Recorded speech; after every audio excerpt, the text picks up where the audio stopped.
Hello, everybody. Welcome to the Tribal Council podcast, where on this podcast, Survivor represents our life, and when it's gone, so are we.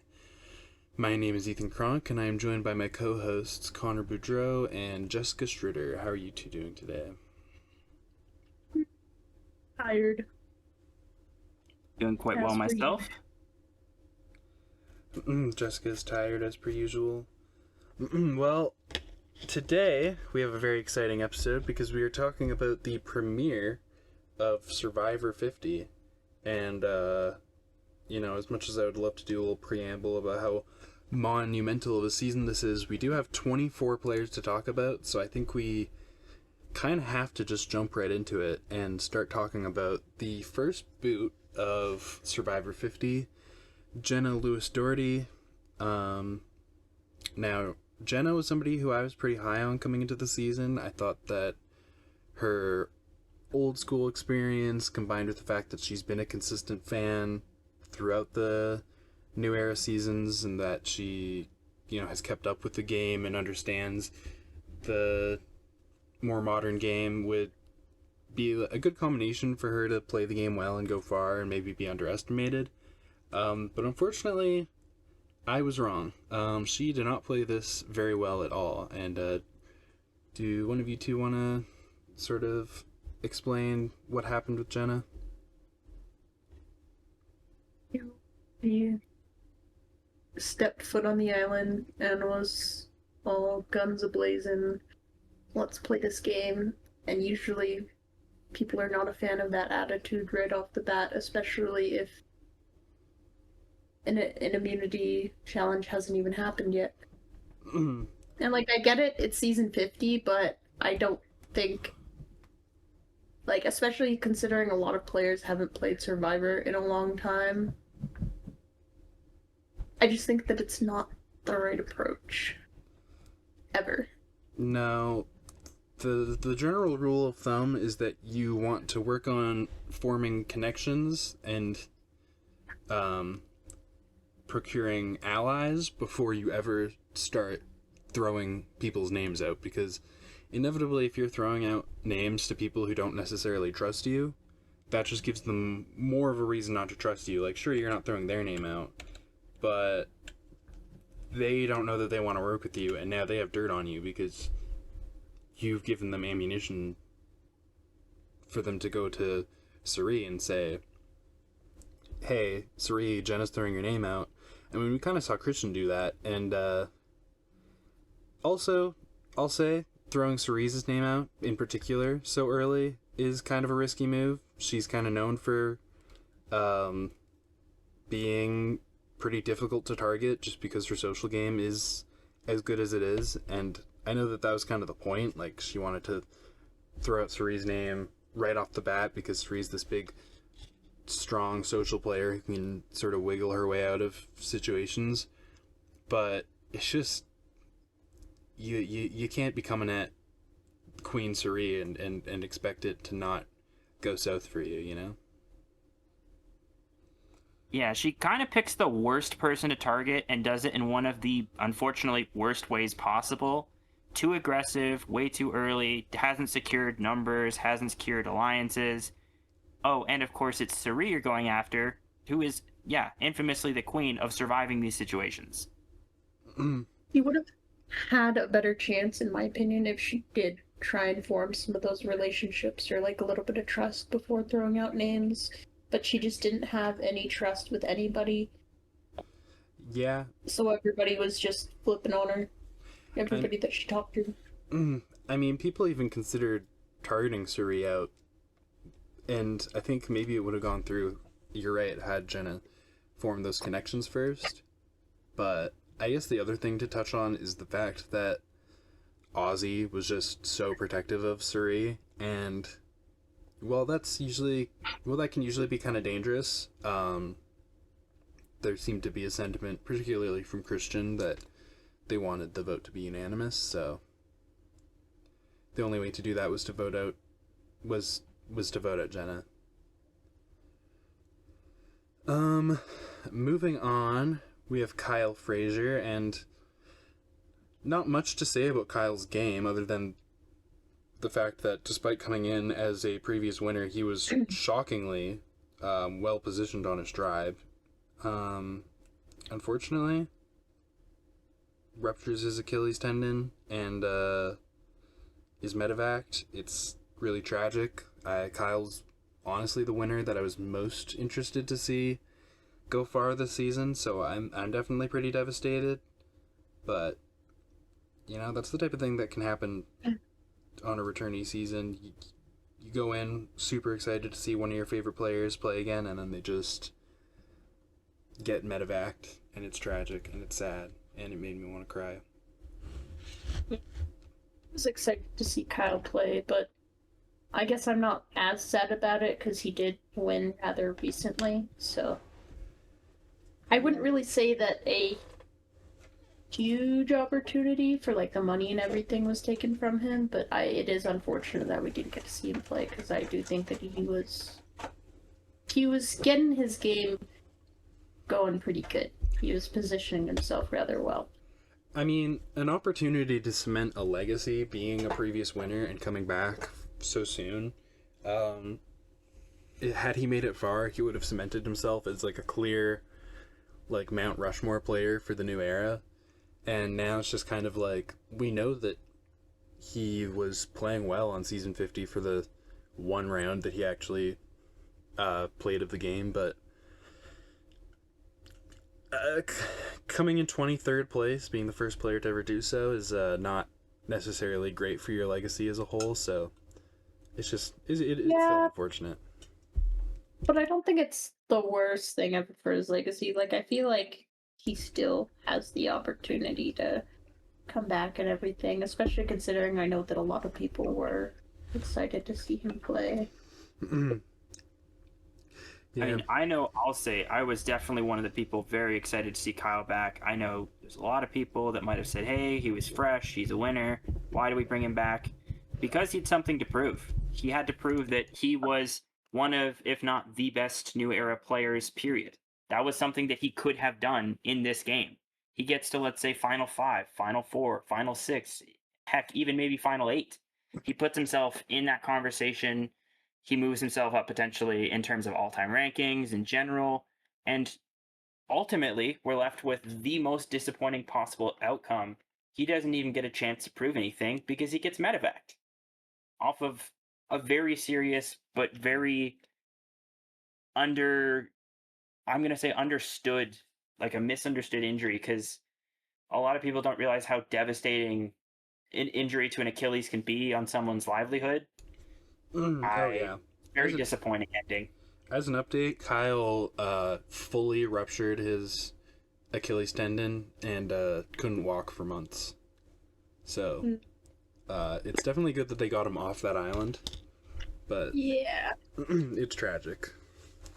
But on a more positive note, Kyle's doing great right now. He got back in the gym. He's in better shape than he's ever been, and he's living his best life. Made a full recovery. So, that being said, we'll move on to our first non-eliminated player, but the person who I've picked as the least likely to win, I have Chrissy Hofbeck, and I'm not super confident in this pick in terms of having her right at the bottom of my list. But looking at the confessional counts, she did only get 2, and the only one that I actually remember was her talking about how basically the social game doesn't really interest her that much, and like she gets that it's important, but she really just wants to play the strategic game. And I just feel like that's a horrible confessional. Like, that's just not a good look.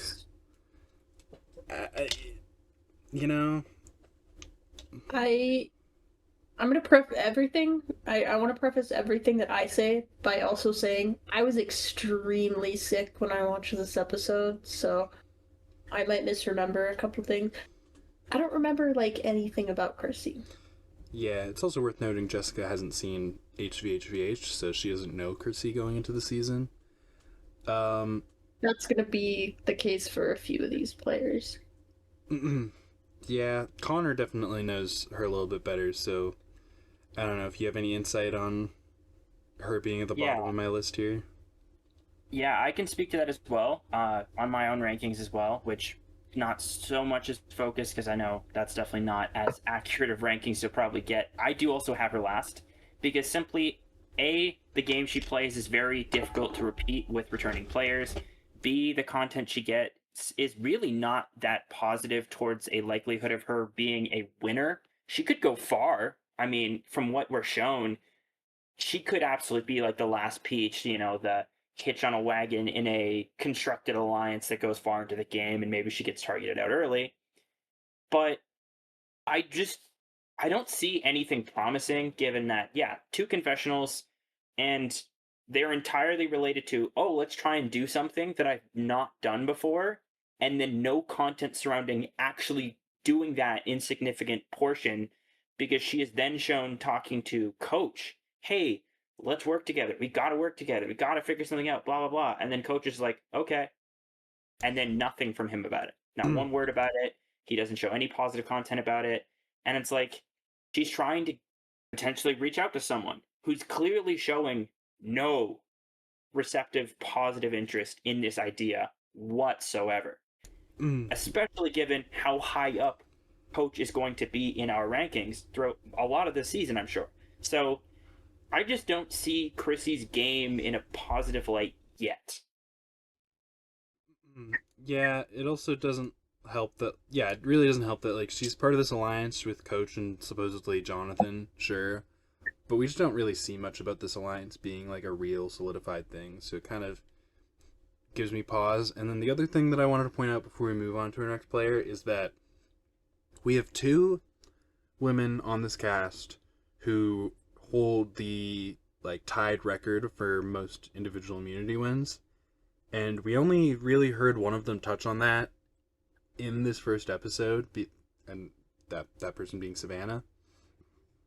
And then the other player is Chrissy, and she doesn't mention it. She doesn't mention her legacy from HVHVH, the fact that she was a challenge beast, the fact that like she doesn't really introduce herself or like give viewers who maybe haven't seen her original season any sort of indication of what her legacy is like or like what makes her special. And so I don't think that's great for a returning player season, honestly. And that's just another reason why I have her down here at 22nd. So at 21st, we move on actually to the other woman who has won 4 individual immunity challenges. I have Savannah Louie. Do either of you want to get started on Savannah this episode? Yeah, I can take the starting point on that. And for her, I would say there's a couple of things that are of interest. Right off the bat, we see her come absolutely clean to everybody. Oh, do you guys want to know what happened in my season? And then she goes, well, do you guys want to guess? No one says a word. And then for a couple seconds, there's just complete silence. We wait, and she says, I won. And then everyone's like, oh, okay. And it's just a completely interesting moment of like, you can tell everyone around her is like, oh, we have a winner in our tribe. How do we handle this? What do we do with someone we don't know how they played and they won? The information is just definitely not positive for her. Oh, and then later in the same episode, she goes off for a journey. She beats Coach in a challenge, is all they know, one-on-one. And she tells them, hey, by the way, or sorry, she beats Colby, in a stacking challenge, but they don't know anything other than just supposedly, okay, challenge, stacking things, but she claims she got nothing out of it. And although initially that was believed to be true, she finds out a couple seconds later, hey, I won something, awesome, thanks the fans, confessional about that, and nobody on her tribe believes her. You immediately get a cutaway of 2 different people giving confessionals or talking segments about how they do not believe what she had just told them. So she's not got great trust about her tribe, they assume she has an advantage, oh, and she's a winner, and they don't know how she did it. That's really just a bad combination of things to contribute to a player's first episode edit. Not to mention her confessional count is 9. It looks really high, but again, a lot of it's bloated from the fact that she goes on this journey. And it's not really positive content. A little bit of positive content coming from Colby's perspective of like, hey, I could maybe work with her. Yeah. But I don't even know if they'll end up on the same The beach. slightest glimmer of hope for Savannah is that Colby kind of mentioned getting decent vibes from her. But also, one thing I want to point out about her edit that's just really bad is she had a couple confessionals where she was really gung ho about Suri needing to go. Um, and ultimately, Jenna goes home and Savannah's part of that unanimous vote. But the fact that she was so dead set on Suri needing to go home and then she doesn't get her way is just never a good sign, especially so early. Mm-hmm. But is that everything that we have to say about Savannah? Yeah, I mean, I don't really have much else to add, other than when she was telling everybody about her season, it was very awkward. Yeah, the whole does anybody want to guess?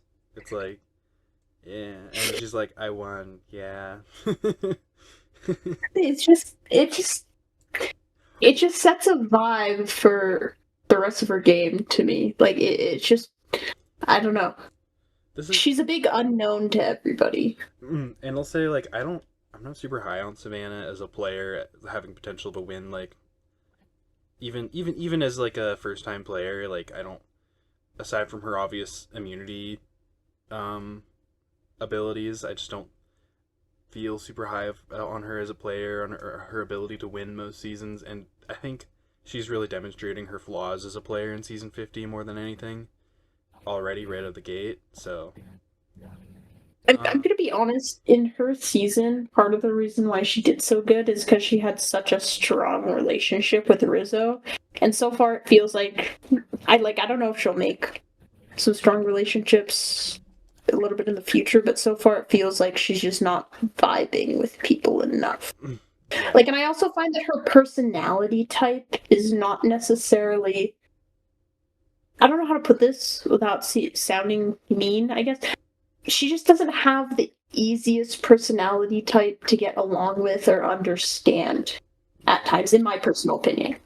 she can be a bit abrasive, I guess. Yeah. And I just don't, I feel like that might tie into how well she inevitably does, especially considering a lot of the cast is a little bit on the older side. Yeah. And I feel like they're not going to, like, she's a lot younger and they might not vibe with her humor as much. And it might come across wrong. Yeah, for sure. Moving on though to a player who I really wish I could have put higher on this list, but we just really didn't get much from them this episode. I have Angelina Keeley and Jessica. You and I just got finished watching David versus Goliath, where obviously Angelina was a very prominent character. What a character. Did you feel like What a character. did you feel like she was done justice with this first episode of season 50? I feel like she hasn't changed much. I feel like that's I difficult. feel like, Cause like I'm not like 100% sure about that feeling, but just the things that I've heard her say and the vibe that I'm getting from her, I don't think she's gonna be as manipulative, like with the coat stuff and everything, but I I just for some reason feel like she's still not gonna be fully aware of herself. I mean, she said that she has more self-awareness now. So like, I mean, usually when somebody says that they're self-aware, you can definitely trust that. I don't trust it. All jokes aside, I just don't really feel like we were shown much of Angelina. Like it says here, she got 3 confessionals. Uh, I honestly can't say I could necessarily tell you what any of them were about, other than I think she got one about when Kyle got medically evacuated. That's like the only Yep. content that I specifically remember of Angelina from season 50 so far. So to me, The main thing that sorry. no, you go. Sorry. The main thing that I remember about her is her being very compassionate and supportive when Kyle got injured. Like, she was very invested in the unfortunate event. which I guess That's all I remember though. is positive content, and I could potentially put Angelina a little bit higher on this list. But all in all, like I just don't see a reason to put her super high right now, and it's unfortunate because I did want to see more of a growth arc from Angelina and see how she might have improved as a player, but so far we just haven't seen much of her at all. Um, that being said, are we Connor, ready to move on? anything to add? I would say with Angelina, one really interesting arc that we could really get. She didn't get a ton of content this episode. As you mentioned, a bit of a growth arc. I think we are going to see it. I just don't know that it's going to be a focal point. I very much sense the feeling that she is going to be a prominent character closer to when she's eliminated. And I feel like when we start getting a bunch more content from her, it'll probably be kind of towards the end of her run. I just don't see that being both anytime soon and near the end of the game. I very much think she's going to end up somewhere in the middle of the game. Because, like, we are shown very compassionate, very positive content when we very briefly see her on our screen, but it's not strategic. It's not super heavily social. It doesn't, ingrain her within an alliance. And ultimately, on that tribe, she currently could represent a swing vote between a potential majority or a minority with multiple lost votes in play. It's a very muddy what could happen with that tribe right away, and I think it would have started to be shown even in the first episode if that was going to be important right away. Yeah. So ultimately, I don't think it does matter whether she could or not be the swing vote. All we really know at this point is that Angelina and Aubrey are kind of on the outs because all 5 of those other players seem to have some sort of relationship with each other. Like, we know Colby, Genevieve, and Stephanie, those 3 are definitely working together, and Colby seems to like Rizzo now, and Q was close with Kyle, who was part of that alliance, so he could be pulled in. Whereas, like, we don't really see anything about Angelina's relationships, and then Aubrey we'll talk about in a little bit, but... Yeah, so it looks like she's just kind of there for now, and I assume that means she'll get her arc later, and that for now she just is a, like, complete background shadow. We should move on, and we should talk about Jonathan Young. Jonathan, he gets some positive content in Charlie, and just talking about how massive of a man he is and how much of an asset he's going to be in challenges. And then we know he's kind of part of an alliance with Coach and Chrissy, but all in all, I just don't really like feel like he was a massive presence on the episode. So I just don't have a lot to say about Jonathan, quite frankly. Yeah, there wasn't a lot of content about him aside from the focus on his physique and strength, and I feel like that kind of reflects the fact that he's probably going to be an early merge target just because of his capabilities, or even like a target a little bit before the merge. Yeah, I'm getting kind of like around the merge boot vibes from him, and especially like the fact that if Jonathan were to win, I think the story would be like, oh, he's this big meathead on his original season who wasn't necessarily the best socially or strategically, but this is the season where he proves that he can really play strategically, and I don't know. Episode 1, mostly what we get of him is just like, wow, this big strong guy is pretty big and strong. It's like... I will kind of push back by saying the first confessional we really do get from Jonathan is him saying he wants to try and push the boundaries of how he previously played and explore playing that game where he does play a social game where he realized his mistake was not making social relationships properly. However, that's the only perspective we hear it from, to which immediately makes the point of he wants to do this. However, will he actually? It looks like the answer is going to be a resounding no.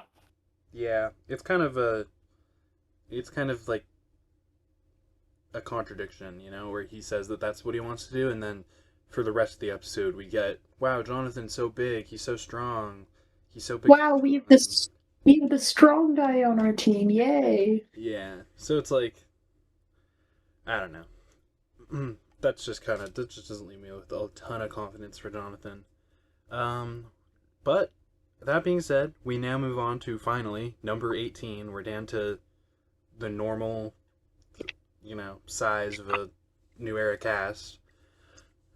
Where I have put somebody who I see a lot of people higher on after episode one as far as the edit is concerned, but I just don't really quite understand why.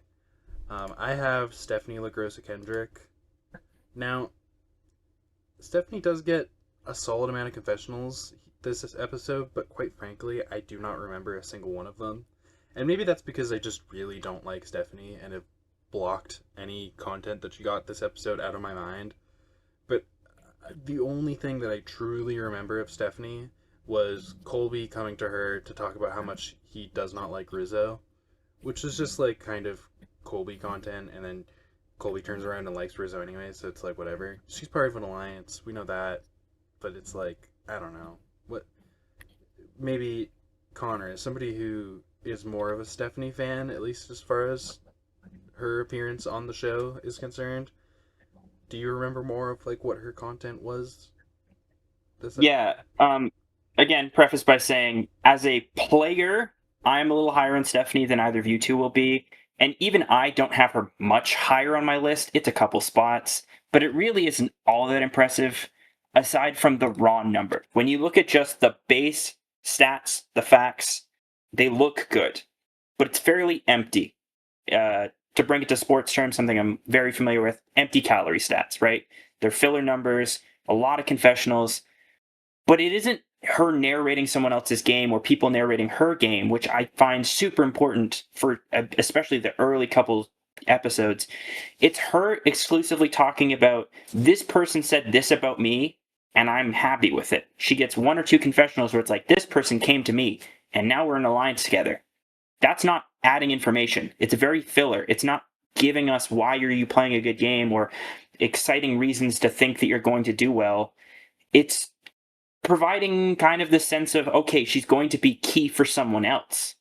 And a lot of that content revolves around Colby, revolves around Genevieve, revolved around Kyle. So it's like she's shown quite a bit of talking about these other players. She's pushing their, like, basically repeating their information. And then she also gets two confessionals talking about this boomerang idol that she doesn't even find, that she has no control over. And she mentions two people that she thinks should be given to, and it's not given to either of those two people. So it's like, okay, I forgot everything she said, everything she said was just kind of washed away by either someone else saying it. Did she say to, like, who did she say to send it to? I feel like Rick Devens was one of them. She said to send it to Devens, and she said to send it to Jonathan.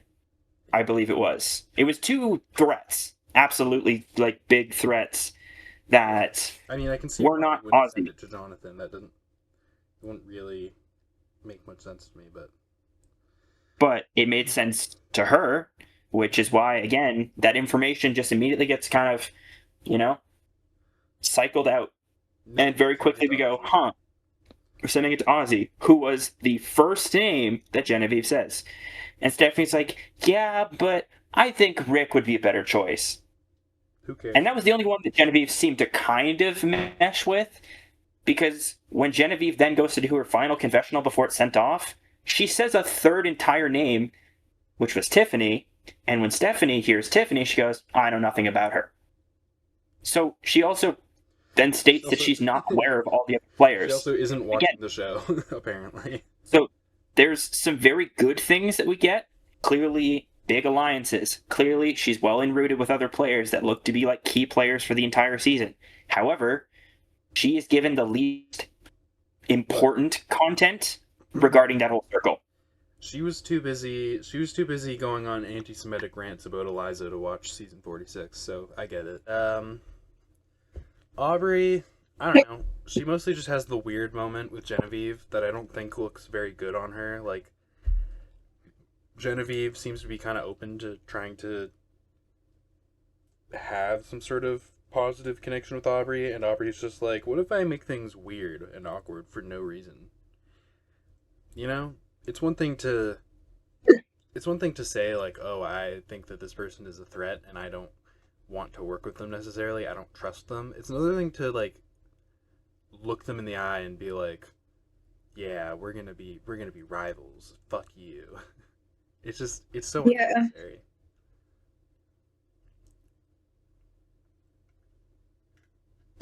definitely a strange decision for sure. You can have a rivalry with someone, you don't have to make it obvious to them that you're threatened by them or that you I don't know. It's weird. It's just like this weird like standoff that like didn't need to happen. And it just seems like very extra and like almost It's just almost performative. it's drawing lines in the sand when I feel like that shouldn't be something you should be doing on your first few days on the island. And you know what? Like I'll do- Genevieve is in an alliance and Aubrey isn't. So if I'm gonna place bets on who's gonna come out on top in that feud, if Purple does go to tribal again, I mean Aubrey could like scrounge on by. Maybe Angelina goes home, and it's just like kind of more so a merge issue where Aubrey's able to maybe form some cross tribal bond. It just doesn't feel like she's gonna be working with a lot of people on her original tribe at this point because of her decision to just isolate herself from potentially temporarily working with Genevieve at the very least. But Connor, you said you had Aubrey pretty low as well. Yeah, and to really speak to that, I think the biggest thing that can be said with Aubrey's content is we see only Aubrey say that it looks like there's issues. Genevieve herself doesn't even say, hey, I don't feel good about this tension with Aubrey. It's just a one sided mention, which shows you how unimportant it is to the result of how it's going to affect Genevieve, but how it specifically is an issue for just Aubrey. Normally, when I see things like that happen, I take an example from last season. You are shown on a couple of occasions where specific characters will say, oh, I have a big issue with that person, and it's a one sided thing. And it either works in their favor because they were a key player and they were shown a bunch of content, or when they were shown to be the underdog, it immediately falls apart. For example, when you see Matt say, hey, I want to go after Nate, what immediately happens? Nate finds out, Matt gets booted immediately. No ifs, ands, or buts. And I'm not saying that's going to happen because there could be a lot of things that go into play as to how, a potential tribal happens. They go to tribal at all before a swap or a merge. But when you immediately say, ooh, there's going to be issues, there's going to be tension, I don't like this person. I just don't see that working in your favor when you are clearly not shown to be in a great alliance, in a good spot in the game. And when that's like 90% of your content is talking about how your, last game went and just how poorly you think you interacted with one person who's shown talking like 6 other times, finds an idol, has key alliances and relationships.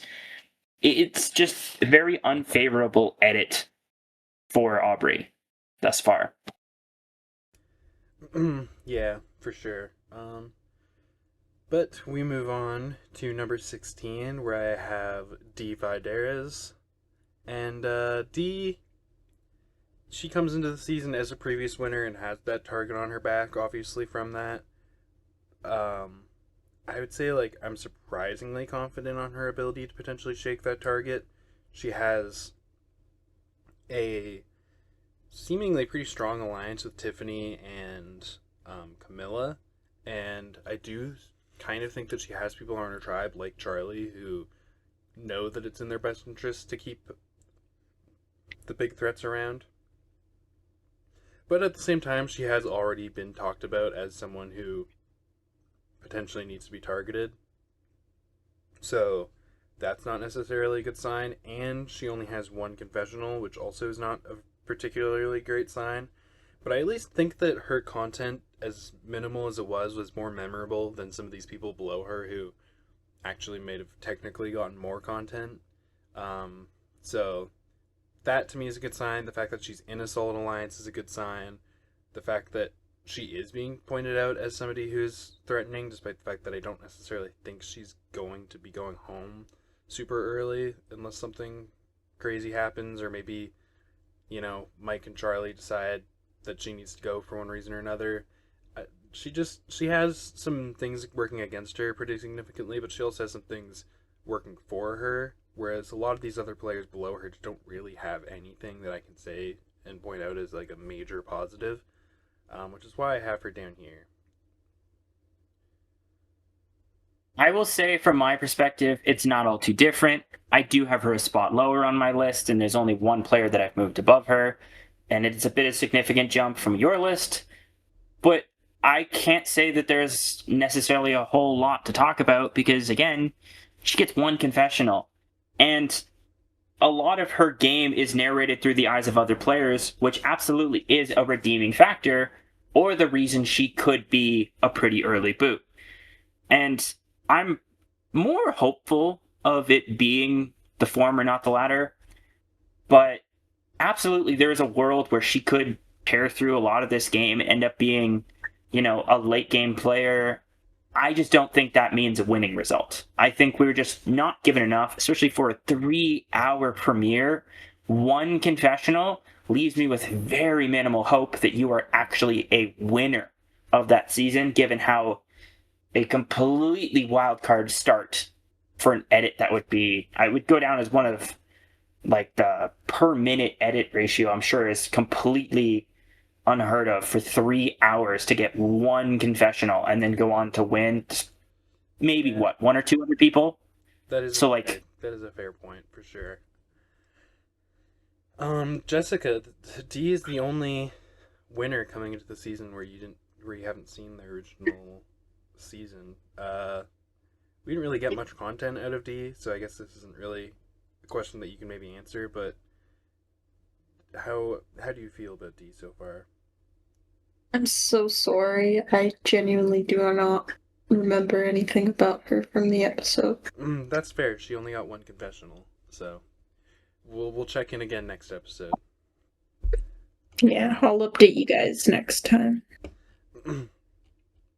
So at number, I've kind of lost count, 15, I believe, I have Q Burdett. Now, Q is somebody coming into the season who I had no faith in whatsoever. But, he formed a pretty good bond with Kyle, which is unfortunate for him. But he seems to be kind of toned down. And something that really stood out to me is the fact that Q did get 9 confessionals, but did we see, Q, the Agent of Chaos, really that heavily this episode? Not really. We got a pretty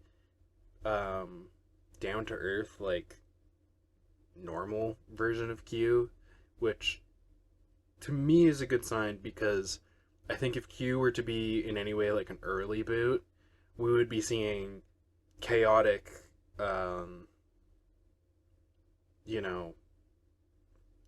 out there Q every opportunity that the editors got to shove him into the episodes. So the fact that we're just getting kind of normal, down to earth, potentially sane Q feels to me like a really good sign, especially considering he did get a good amount of content. So that's kind of why I have him above a lot of these other players. But maybe one of you has more perspective on Q. I don't really have a lot to add about him. He's one of the people that I unfortunately don't remember a lot about what happened with him in the episode. Like I said, I was sick, so. Yeah, she couldn't even come watch the episode with us. She had to watch it by herself. Well, actually, I didn't come watch the episode with you guys because I don't like you guys. Okay, well. Wow. Well, No, I'm kidding. anyways, I'm going to jump into that and say I can shed a little bit more light to Q. I think a couple things that are really interesting. We are shown very heavily his focus on the relationship with Kyle. And there isn't any significant shown interest of potentially showing moments between him and Kobe, or him and Stephanie, or him and Genevieve, who seem to be the core of that alliance. Which leaves me with a couple questions. Does he get replaced in that alliance? Because he has no vote, do they actually treat him as part of the alliance now that Kyle's gone? And it's ultimately why I would love to have Q much higher. 9 confessionals and some pretty interesting content. He's shown talking to a player on another tribe because of, well, the Fight for Supplies challenge. He gets to know about another player's advantage in the game, which can be pretty powerful knowledge to have. But yet, I feel like it's not really... Again, it's a lot of filler content, and it's the same reason I have, Stephanie not too high but not too low. We have a lot to really take in, but it's not significant to the episode itself, I think, for the perspective of other players or why he's better than certain other players that we already look at as bigger, better, more opposing names, I guess. And so, the biggest thing I would say that separates him from a lot of the players below, in my mind, truly is the sheer number of volume, tied for second most confessionals, and just what information he has to use at his disposal if he is part of that majority alliance. But I'm not sure that he will be. Well, I do think they need a replacement for Kyle, and I do think that, we're not really shown Angelina or Aubrey really showing much potential to replace Kyle in that alliance. And again, as far as his content not necessarily being super important, if anything, that's kind of It's also could be a good thing. I believe that's what you're getting. It doesn't feel as much like filler to me as just oh, we're getting Q's perspective on this. And to me, that's great, especially coming from someone like Q, who you wouldn't expect to be a narrator. You expect Q to be just kind of a character and an agent of chaos. And if he were to do poorly on the season, I think that would be a heavy focus for Q, is just how much entertainment can we squeeze out of this guy for the 3 or 4 episodes that he's going to be in the game. So to me, the fact that he's getting this more down-to-earth, normal content just kind of tells me that he's probably going decently far at the very least, but whether that'll translate to a win, we'll see.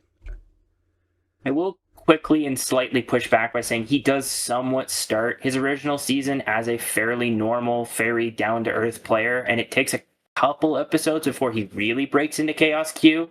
Yeah, but that was his first season. Right. And so I wouldn't surprise me if we get the same thing again. But we already know who Q is. We're going into season 50. We've already gotten Q on season 46. We don't need an introduction to Q as this normal guy who goes kind of crazy halfway through the season, because we've already seen that on season 46. Yeah. I do agree. I just think it wouldn't surprise me if they do kind of give us a normal Q episode, because we got a pretty normal Q to start, and there just wasn't anything super crazy to show off the bat. It wouldn't entirely surprise me if he kind of turns into the same Q as last time. Potentially.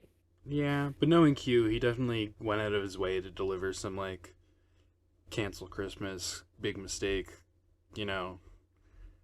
type confessionals that they... Yeah, and they very likely chose to give him 9 confessionals without really showing that. To me, it probably means something, but I don't know. Moving on, though, I have Tiffany Nicole Irvin. Not much to talk about with Tiffany, and I kind of want to get through some of these players, just because we are taking a bit of time. Tiffany, 1 confessional, not a great look. But she does have this alliance with Camilla and Dee, which is pretty good. It seems to be really tight. It seems like Camilla and Dee really genuinely want to work with her. And we get quite a bit of focus on her perspective on this alliance with the one confessional that she gets this episode. So altogether, I just think that there's enough good to outweigh the fact that she has one confessional, but I could see her slipping down the ranks if her content doesn't significantly go up. Anybody else have anything quick to add before we move on? I will say this. I do have a bit of concern with what we are shown of Tiffany. It talks a lot about her being under the radar. And that to me screams one of two things. We see a couple players say, hey, we want to get rid of big threats on that tribe. And then a couple people say, hey, I want to keep around the big threats. So she's either really safe and really set, or she could be one of the earlier boots if, for some reason, that tribe, which I don't believe they will, but say they go on a bit of a skid, they lose a couple immunity challenges in a row, she could end up in a bad spot, or pretty early into a swap could be in a bad spot if keeping threats is a topic of mind for certain players. Again, though, she's so under the radar, I think that plays to her benefit, and it's the reason that I could say put her even a bit higher up on a list than I do or that you did, because she's so under the radar that she probably doesn't even appear on it for half the players there, if not more. And that's a really good thing to have in a season of all returning players. To be so far under the radar, to be such a small name, smallest fish in a really big pond with really big fish, means you have a really good shot of finding yourself at an endgame. Yeah. And we'll see how that plays out. But yeah, it's really, the one confessional thing is kind of a big hurdle for her edit. Moving Jessica, on. anything you want to add? No. I don't really have much to say. Moving on. Other than I like Tiffany and I'm rooting for her. That's a good thing to add. I do too. I hope that she gets more content next episode. Speaking of someone who got a lot less content, honestly, than I expected them to, I have Charlie Davis, and I've seen a lot of people really low on Charlie after this episode, and really low on Tiffany for the reason of, oh, Tiffany and Charlie, they're like the pair on that tribe, right? Each tribe has one pair of players who have played together. And on this tribe, we get Tiffany and Charlie, and they're the only pair to not really talk about their previous relationship. My pushback to that is that they don't really have that much of a previous relationship. They weren't really like allies or enemies to each other all that significantly on season 46. So Yeah.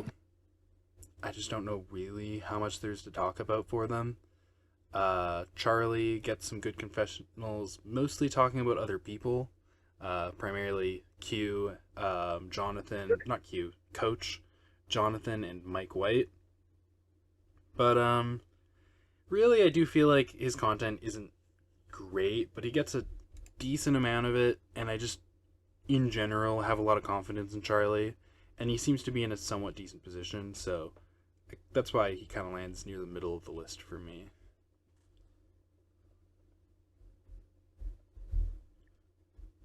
Yeah, to really speak to that as well, he doesn't get a ton of content. Absolutely, too confessional isn't a significant amount.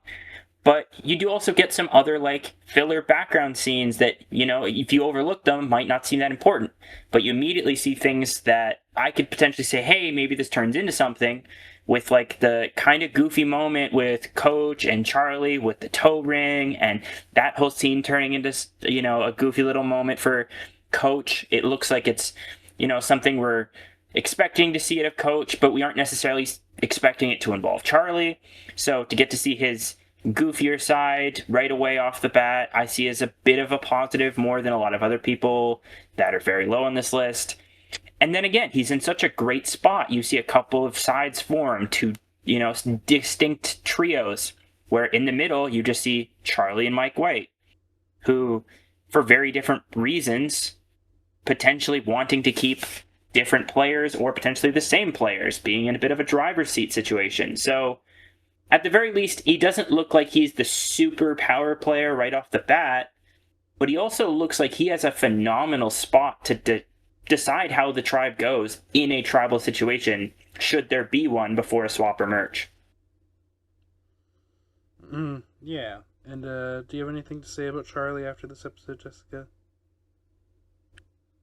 The only thing that, like, I'm really sorry that I'm having a hard time remembering a lot of the stuff that happened on the episode, but the only thing I really remember about him from the episode is him talking about Jonathan. Yeah, he calls him the Man Mountain, talks about how big and muscly and awesome he is. He also puts on Just kiss him, bro. he also puts on Coach's toe ring. That was the other. Oh, yes, I do remember that, and that I kind of ignored because it involved feet. Fair enough. Moving on. I think this is right around the half point on the list. Yeah. No, that's not right. Number 12, I have Camilla Carthesigue.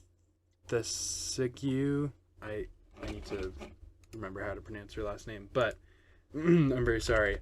And Carthagesu, I think. And she kind of rounds out this alliance of three between herself, Dee, and Tiffany. Dee and Tiffany don't get a ton of content. Camilla definitely gets a little bit more, and I think it's significant that a significant chunk of that content is talking about how she had a whole season of honor and integrity, and she doesn't want any more of that. Just really talking about how she wants this season to be different from her previous one is always a good sign on returning player seasons. Again, though, 2 confessionals, not anything to really write home about, but I do think that alliance of 3 that she has formed got one of the more, like, clear introductions and, like, one of the more clear, just, like, just a lot of attention was called to it when it was formed. So, to me, that alliance seems to be one that's going to be very important down the road. And Camilla, I think, is going to be the more important player in that alliance.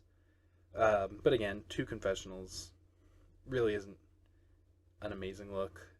So that's why I don't have her super duper high up on this list. Yeah, that's all there really is for me to say about Camilla.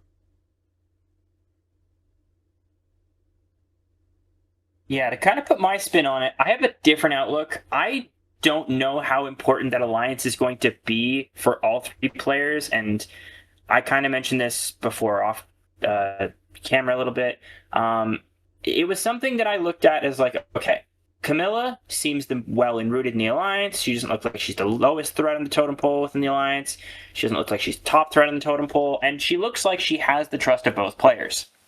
However, in a situation where that tribe does go to tribal, I kind of get the sense from looking at the numbers, there is a world where Coach's side wins out of that, or at least that Coach ends up with a favorable outcome.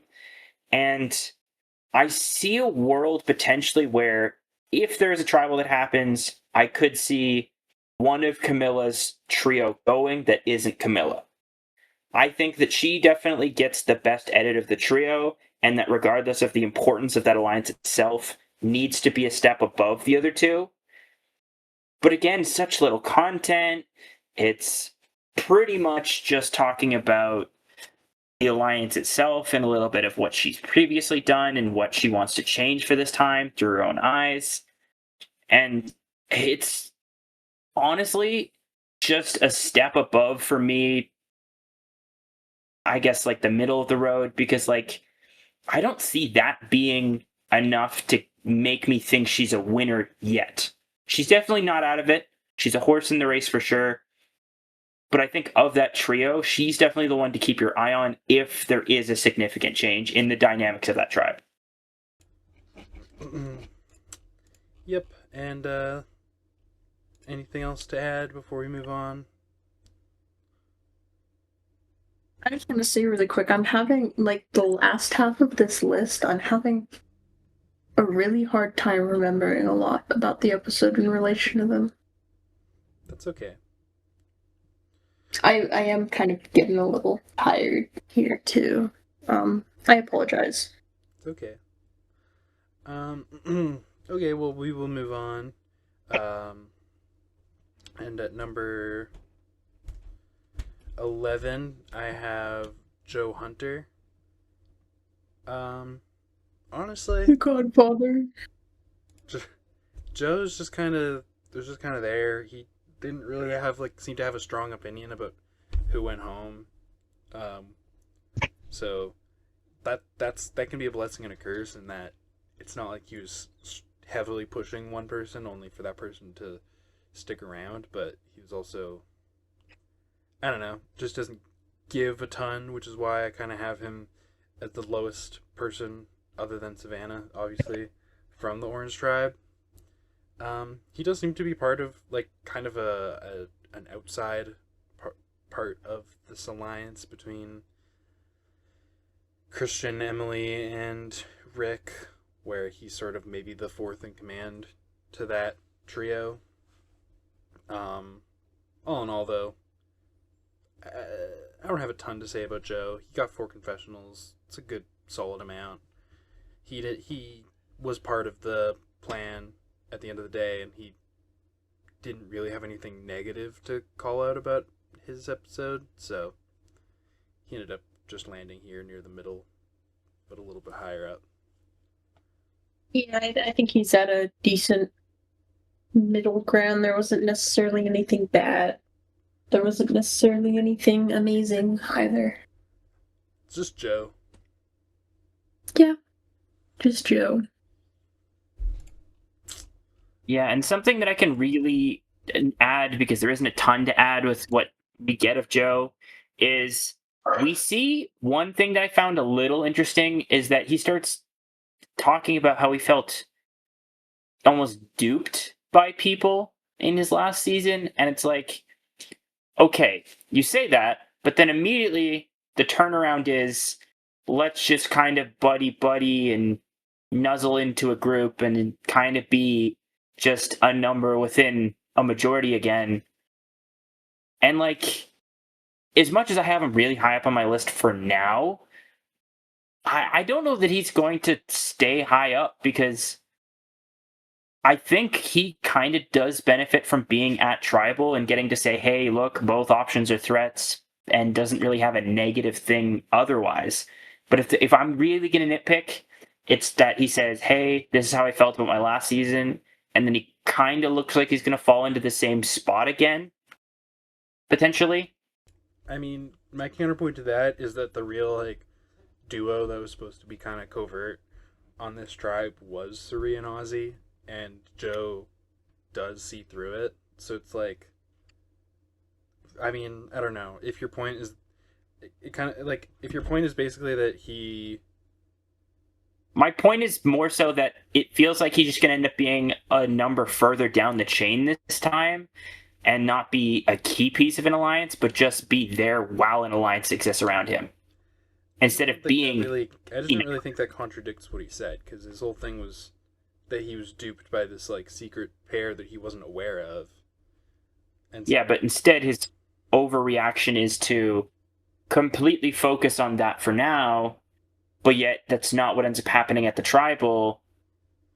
Well, no, I mean, it's brought up. It's everyone's aware of it, but he lets it exist within the game still. I guess that's all that really needs to happen is that everyone's aware of it. It's not like he needs to immediately take one of those 2 players out to be able to say that he isn't being fooled by them like he was by Kyle and Camilla. Yeah, when that's half of his content, it makes me wonder, is he going to really be any different, or is this just he realized something that was so obvious that Joe himself could notice it right away? I mean, I would agree that it's somewhat obvious, but it's still, from an edit perspective, showing that he is consistent with how he's saying he wants to improve his game this time around. Fair. So, from an edit perspective, I feel like it's a good sign.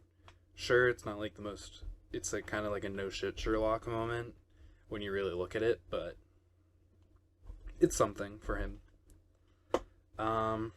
Speaking of Ozzy and Suri, at number 10, I have Ozzy Lust. I can never remember how to pronounce his last name properly. Ozzy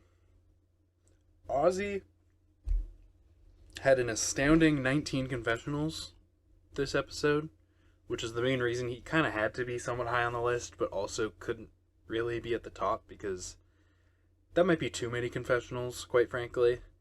But he does go on a journey where he fights for supplies. He's on Exile Island, and then he goes to Tribal.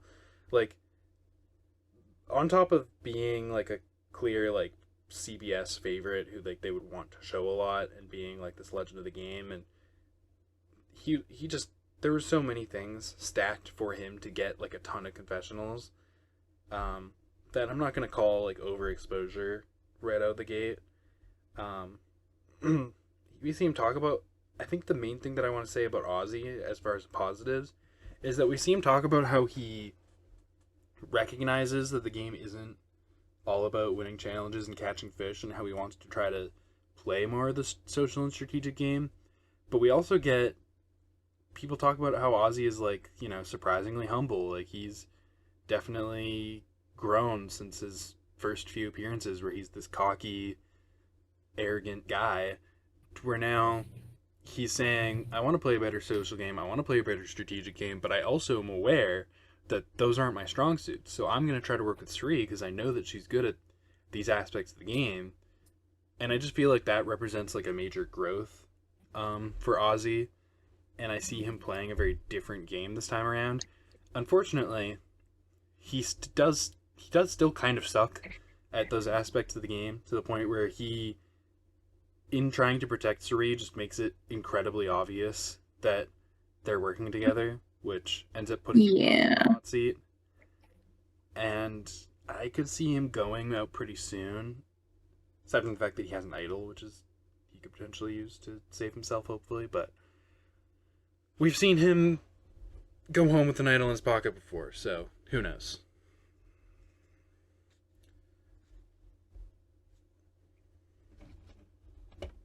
The other thing I want to point out is, why does he get this idol in the first place? Well, another player is discussing with their ally, in this case Genevieve, and we see her talk to Stephanie about it. Who do we think might potentially get voted out with an idol in their pocket? And then they immediately flash back. They show us the moment from way back, fans versus favorites. Ozzy voted out with an idol, duped by his allies. And what is Sari very, very good at? Convincing people that trust her really well, hey, do this thing for me, it's good for you too. I'm not saying it happens, but I could see a world where Sari talks, like, say, for example, him into playing the idol on her, or talks him out of playing the idol, or maybe they get further down the road, she has to separate herself from Ozzy and she dupes him in some way. I just see so many outcomes where Ozzy completely flubs it. But at the same time, I have him even higher on my list than you, because the sheer number of content is just astounding. And I agree, I don't think it's to be considered overexposure yet, because he has the most amount of events that could happen to a player in an entire episode. Goes to Tribal, goes on one of two, I guess technically it's not a journey, but it's an individual challenge, gets stuck on Exile Island, gets given a chance to negotiate for an advantage, gets given another advantage by another player due to a twist in the game. There's just, and his ally, his best ally, gets targeted. So every reason you can think of for someone to get a confessional or two, he gets 6 of them. Minimum, that should be 8 to 12 confessionals. Another positive I will give to Ozzy is the fact that he was able to convince Q to give up his vote and take the tribe supplies.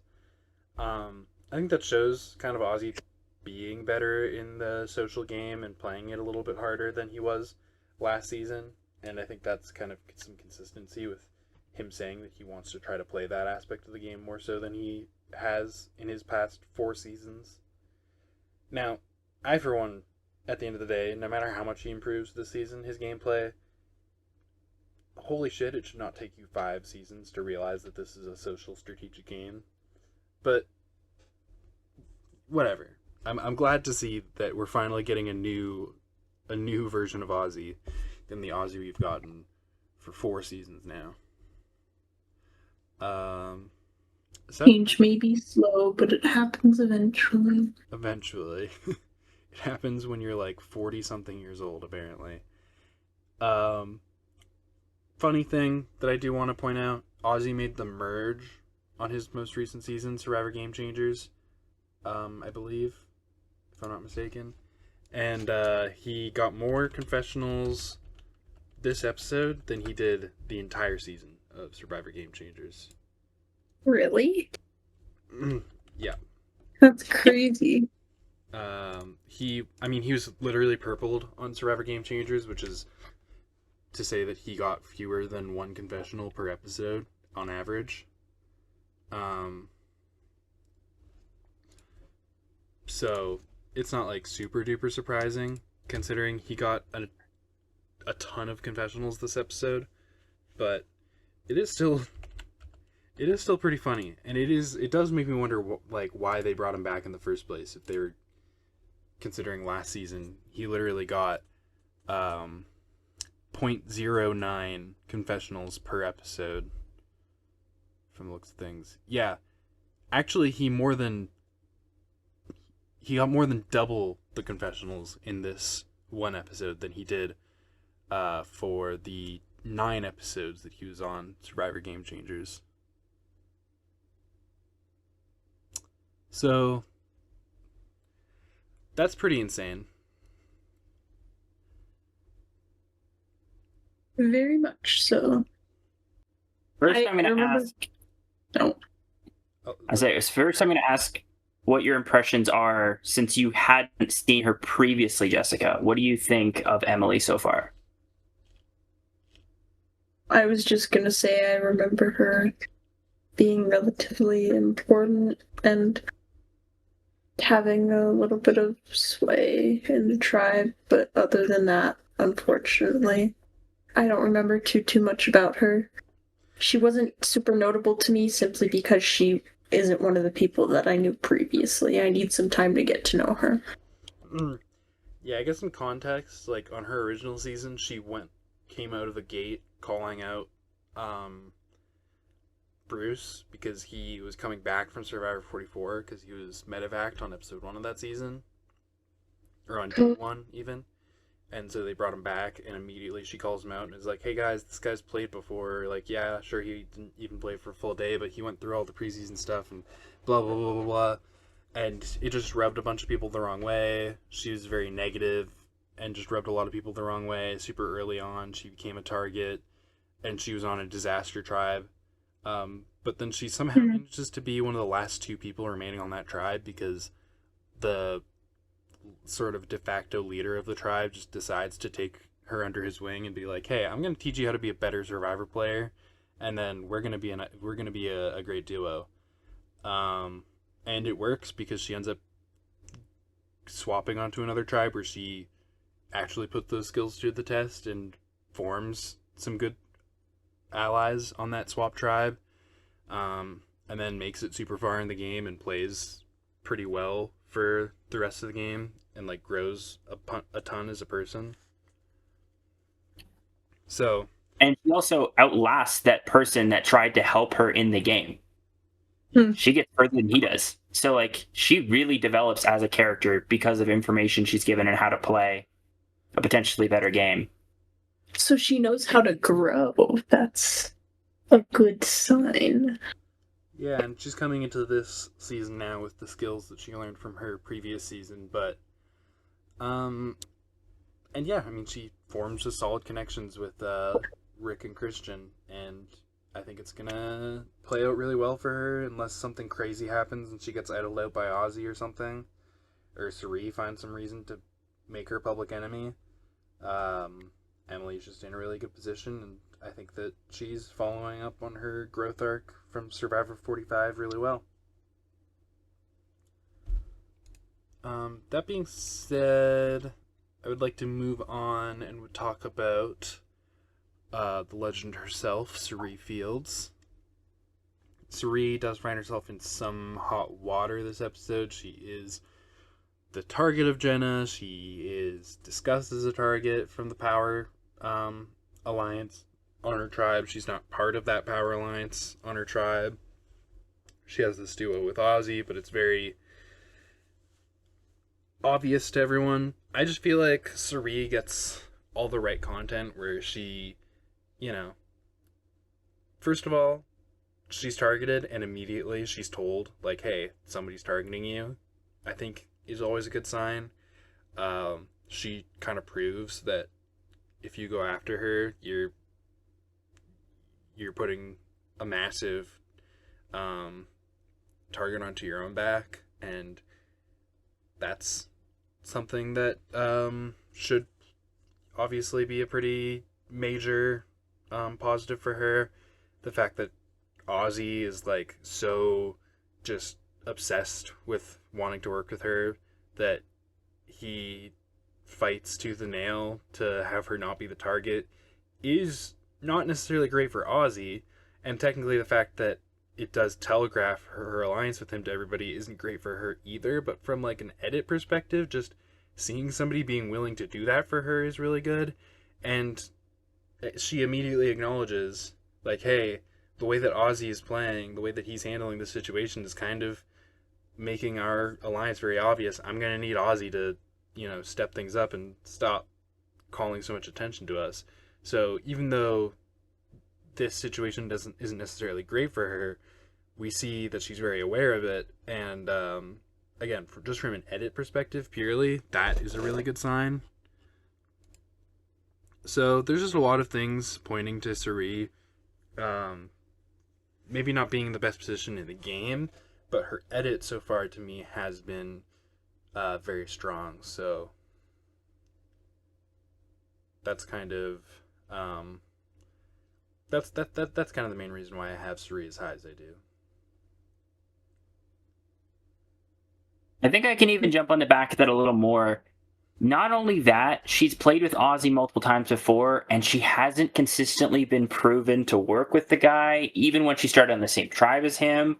And it's not like she owes him anything. So the world where she says, hey, I gotta cut you, it's a very real world. It's a world we've seen her do it with many players, and she's had to turn that on because she knows her life in this game is everything. But she is such a big threat. She is arguably, if not the greatest Survivor player to have never won American Survivor, if not any version of Survivor. Like, there is such a massive resume, and yet she's never even won. So the world where she makes this kind of, I guess, uproar episode 1 and survives and has people willing to literally throw away a potentially great game spot, 2 advantages, and yet Ozzy, I think, goes before she does. I think Suri cements herself here again as a all-time Survivor player with just how much composure she manages to hold in the fact that she throws the challenge completely out of reach for her tribe, and yet they still keep her. Yeah, it's honestly insane to me that they still keep her, considering how she's probably the biggest challenge liability on that tribe, and they acknowledge this, and they still take out Jenna, and they still talk about taking out Ozzy over her. Why? Oh, because Ozzy and Suri are a duo. Okay, that's still just as much of a reason to target Suri, and yet they would rather target Ozzy. Seemingly inexplicably. The only explanation that I could possibly provide is that they just don't want to target Suri for some reason. They just like having her around too much, or somebody in that alliance wants to have her as an option to work with for one reason or another. And it's just, I think you have to attribute that somewhat to Suri's gameplay, even if it wasn't necessarily super well shown on the episode, what she exactly did to have these people just be so kind of weirdly intent on keeping her around. I mean, we've seen Suri play before. We know that she can work some magic, and Yeah, I don't know. I'm sure this was a weird introduction to Suri for Jessica, though, because Jessica hasn't seen any of Suri's seasons. She just vaguely knows that Suri is supposed to be the survivor legend. And this episode is kind of like, I don't know, maybe not the best showcase of Suri's abilities, but do you have any impressions on Suri to share? My impression from what I've heard about her is that, I mean, like, obviously she was targeted right away. Mm-hmm. But I don't know, this could just be me, but I feel like subconsciously, at least, a lot of people want to keep her around. Like, I don't doubt that she's a very social player and everything. She makes good connections, but I do feel like people want her to make it far simply because she's been, from what I've heard, robbed so many times. I feel like a lot of Survivor players root for her. She's kind of like an underdog in a sense. Well, it's like most of the players out there, if not all of them, are also massive fans of the show. And I think there probably is somewhat like sort of this unspoken feeling of like, oh, if we vote out Suri, like if we vote out Suri pre-merge, we suck. You know, That's what I'm saying. like we can't like as players we need to take Suri out, but as fans of the show, we can't do that to this legend of the game and have that besmirch her legacy, you know? And I could definitely see that, especially somewhat subconsciously playing a role. Um, I don't know, Connor, what do you think about that? I think there absolutely could be a bias to it, and I think if I remember correctly, I think Rick Devens even says, "Do we take out Suri? The fans would hate us." In a confessional.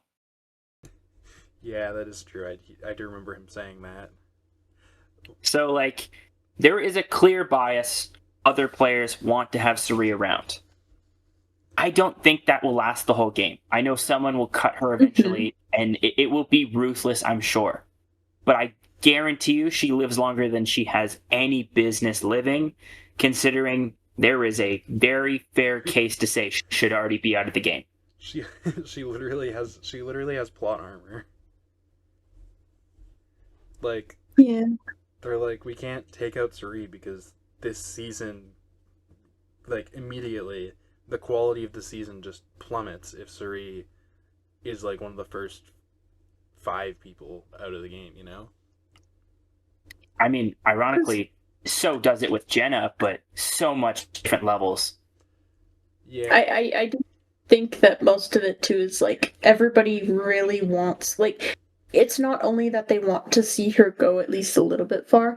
I think everybody wants to play with her. Like, she's a legend, right? They want to have the experience of playing a game with her, being in an alliance with her, doing like anything. I feel like that that makes it sound like, I don't think I'm wording that right. Like, I don't think everybody wants to just have the experience of playing with a legend. I think that people respect her and they want to experience playing the game with her. You know what I mean? Yeah. There's probably some people are probably somewhat starstruck by her, and there's the factor of just not wanting to see no Survivor fan wants to see Suri get screwed over early in the game, and that applies to the players as well. Which kind of is kind of what you were talking about at the beginning, and then kind of to expand on that also on a returning player season, there is somewhat of a factor of like the people out there want to play on a season that's well regarded. The people out there want to return and be on a season where the fans are like, yeah, that's a fantastic returning player season, and keeping around players like Sari helps with that. You know, nobody wants to be on a season. I mean, I don't know. Everybody wants to be on Survivor. I would rather be on a shitty season of Survivor than never get to play. But everybody wants to be on like a great season that the fans revere and hold up as one of the better seasons in the show's history, and keeping Suri around just consistently increases the odds of that happening. That being said, Suri goes early on Heroes versus Villains and is regarded as one of the best seasons of all time, whereas probably the best like fully returning player season in terms of fan reception, whereas she goes really far on Game Changers, which is regarded as one of the worst full returning seasons of all time. So keeping Saray around doesn't necessarily translate to a better season, but it definitely does help. And I do wonder if that plays a role in the decision making as well.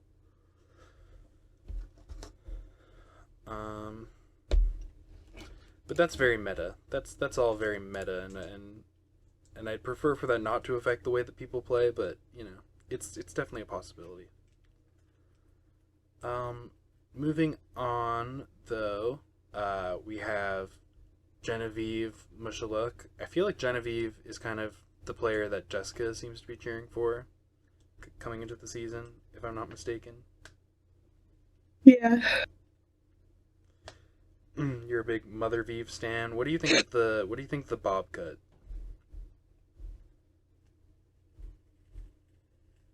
I wasn't really paying attention to people's cosmetic changes. Damn. You don't have a comment on the bob? I was really sick.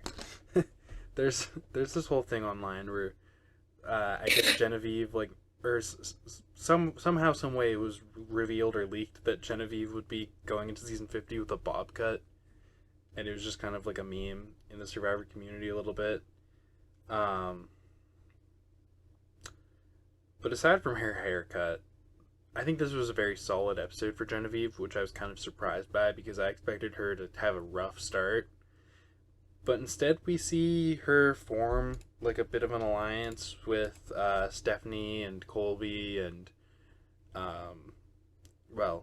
definitely a really tight bond with Kyle, which is kind of unfortunate seeing. Yeah. As he is no longer with us, but not only does You make it sound like he's dead. As far as Survivor is concerned, he is. Well, you heard it here first, you guys. If you're not on Survivor, you don't matter. You're dead. You don't matter. That's just the fact of the matter at the end of the day. But she does find an idol. Unfortunately, she doesn't get to keep it. So, that's not necessarily amazing for her game. But as far as the edit is concerned, she's definitely a focus. She gets 7 confessionals, second most on her tribe. She's part of this alliance. People want to work with her. Aubrey sees her as this big threat, but Aubrey's on the outs. So that honestly really just plays, I think, into Genevieve's favor. There's just a lot to talk about with Genevieve and a lot of positives to say. So she does find herself relatively on this list, which again, like I said, kind of surprising. I expected her to have an extremely rough start to the season. I expected her to find herself in a tribe full of Aubreys. People looking at her and going, I don't trust her. She's too good at the game. She's got to go. But it's not really what we're getting, and I think I kind of attribute that to her being put on a tribe with someone like Stephanie, who I don't even know if she knows who Genevieve is, quite frankly. She's on a tribe with Colby, who I don't think is necessarily looking at Genevieve as this like massive threat who needs to go. I think he's just looking at her as someone who's pretty down to earth and someone he can work with. So I think she's put on a good tribe, but it's tough to say how exactly she's going to do, despite the fact that she does seem to be in such a good position, just because she does come into the season with a big target on her back, and I do think she's going to have a hard time earning the trust of a lot of people who, might be more difficult to earn the trust of later on, especially if she goes into swap or merge. But what are your feelings on Genevieve Connor after episode 1? I'm actually pretty high on Genevieve as well. I will say I didn't have quite as bad of expectations as to how she could start, given that she could be looked at as such a massive threat. Because at the end of the day, I saw a cast full of so many different massive threats. I thought there was enough new era threats that she could slip a little under the radar. And terms of like, I guess, the new era big name threats. The other thing is, I figured she had to have learned from last time in terms of like right off the bat making key relationships and making those key relationships also into somewhat of real friendship connections, which we see so unfortunately that her best connection gets medevaced, but it shows that she did learn from her last season the real flaws that she developed, the things that put her on the bottom come the middle to end of the game. She's already trying to correct. And that to me screams a really good thing. I'm Mr. Try to nitpick things when it's all positives. And with her, it's really hard. The biggest nitpick I can say is her best ally goes home. But not because of the game itself, because of an unfortunate injury. And like I I don't know, the content she gets, it's not too high, there's not too much exposure, it's pretty good content. You see her make a really independent but crucial, potentially good decision, potentially with the idol effect and how that'll play out. And just, it looks like almost too much good to be true. It seems like there must have been some kind of reason to give her all this good. And maybe that is because she wins. I can't tell for sure. It's too early. I would be pro that world. She was definitely one of the 5 players I was most excited to see come back in general.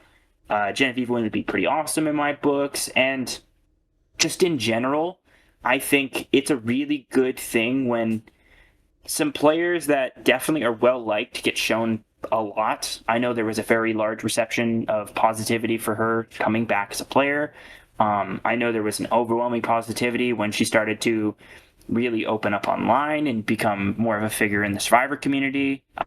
So it's really cool to just see the, I guess, super positive start to her game and it be something we can look at from an edit standpoint and go, it's also a really good edit standpoint. Okay, well, all that is fine and good, but I actually don't think she's learned from her mistakes at all. Because on season 47, not that this really plays out, considering she never has to make fire, but she mentions preseason that she actually didn't practice making fire because she was too busy playing Baldur's Gate 3. And very real, though. Very real. and this season, apparently, I've heard through the grapevine that she stated she still hasn't practiced making fire because she was too busy playing Expedition 33. So She's just a gamer. she's oddly, it sounds like she only plays Game of the Year winners, but you know, I guess she just has good taste. But that doesn't make me concerned. If she ever has to make a fire, and I really hope it comes up on the show where she has to make fire at Final Four, and she's struggling. She's like, "Fuck! I shouldn't have spent all that time playing Baldur's Gate." But maybe she'll just cast Fireball and win. I mean, I think there is a very real world where like Stephanie or Coach could like teach her how to make fire, and then like she beats one of them in fire making. That could be a real world that we could live. That's like a. I mean, we've seen it happen to Stephanie, so would it not be more perfect that Stephanie teaches her how to make fire and then loses to her in a fire making contest? The full circle Stephanie moment. That is pretty poetic. Isn't that like? Am I wrong? Is that's that how she ends up the tribal one in Survivor 44? Doesn't Jam doesn't Carson like teach? No, that doesn't make sense because Jam doesn't make fire. Never mind. Ignore me. For some reason, I remember something along those lines happening in Survivor 44. But Couldn't tell you. I can tell you Stephanie did that to end up on a tribal one where all the way back and first time out, she has no idea how to make fire. She's taught hours before she shows up, just in case, and she uses that skill to win the fire making contest at tribal. So I think, because it would be funny, let's have that happen again, except she's on the other end. hell yeah, I'd be down. It's a tragic enough end for Stephanie's game to satisfy me. Also, I just realized Stephanie spells her name weird. I mean, I don't think it's how she chose to spell it, but sure. Yeah, I don't know. That second E should be an A. Anyways,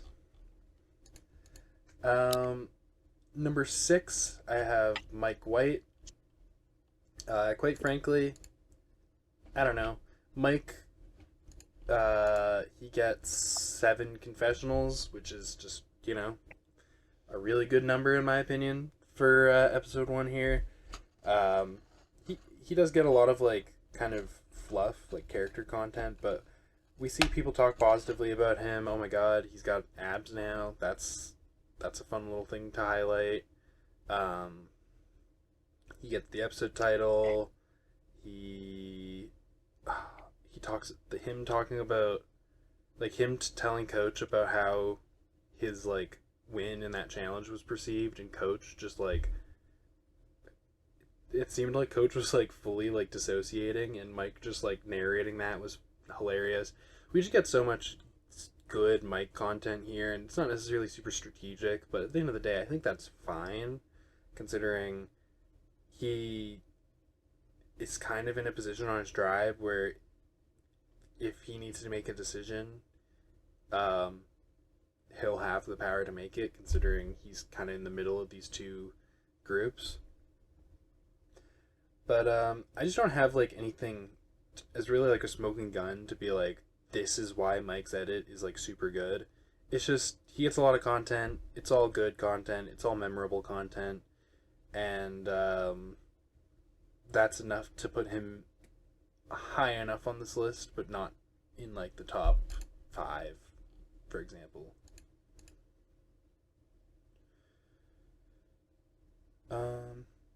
Anything to add, either of you? Yeah, one factor I will say that I think definitely could contribute to another reason why he can be pretty high up these lists is a lot of the content he gets as well is kind of pushing this narrative that he's not out there to be the most dominant, the most strategic, the most cutthroat, but that he's willing to do those things in moments where he's needed to, and where he can do it in a way that it makes sense for him so that he can enjoy playing the game, which is a weird thing, right? You think come out to survive or play to win. And I'm sure he is playing to win, but he's also doing it in a way that he wants to enjoy it. And so it's I don't necessarily know that he's going to win because of it, but it seems like a bit of a carefree, more reckless version than last time, where it was I'm here for the experience, this is fun, guys, and all. Where it's now he's I want to be part of the bloodshed. I want to be the guy making these decisions. And he is. He's in a great spot where he can control the narrative of that tribe if they go to tribal, him and potentially Charlie. And there's a lot of power being in the middle of a super powerful trio on one side with someone who could have potentially won the game, a really under the radar threat, and a previous winner, versus the other side, a runner up, a fire loser, and another runner up. So it's these really solid superstar players kind of battling for power, and you get to sit in the middle and decide who pisses you off the most, or who you find more entertaining, and work with them in the game, sliding under the radar and being in a massively powerful spot for a long time. Hell yeah. And I do hope it works out for him. Jessica, do you have anything to add about Mike White before we move on? No, I'm gonna be honest. Fair enough. Okay. I will say he has abs because he's rich, and he has probably a lot of time to work out and eat well. Well, maybe not a lot of time because he is producing a very popular TV show, but he's rich. Yeah, I don't know about a lot of time because yeah, he is producing, directing, and writing that show, but he does have the money to afford to eat very healthily and probably has a personal trainer. So It wasn't very shocking to me when everybody was like, "Oh my god, he has abs." It was just kind of like, okay, I guess it's kind of every rich shocking person does. because I'm pretty sure he's in like his 50s.